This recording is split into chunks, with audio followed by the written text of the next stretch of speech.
بسم الله الرحمن الرحيم. قال الملأ الذين استكبروا من قومه لنخرجنك يا شعيب والذين آمنوا معك من قريتنا أو لتعودن في ملتنا. قال أولو كنا كارهين قد افترينا على الله كذبا إن عدنا في ملتكم بعد إذ نجانا الله منها وما يكون لنا أن نعود فيها إلا أن يشاء الله ربنا وسع ربنا كل شيء علما على الله توكلنا ربنا افتح بيننا وبين قومنا بالحق وأنت خير الفاتحين.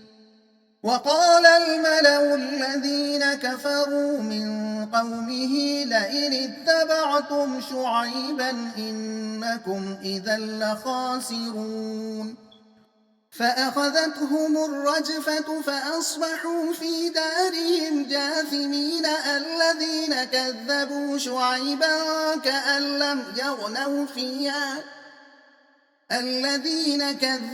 شعيبا كانوا هم الخاسرين.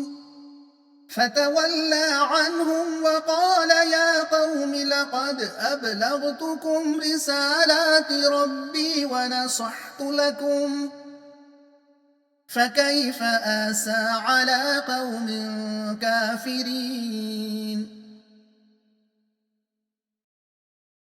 मज़मून पैगंबरों की हिदायत का इनकार तबाही का बाइस होता है। शुआइब अलैहिस्सलाम की नाफरमान कौम की तबाही बतौर मिसाल।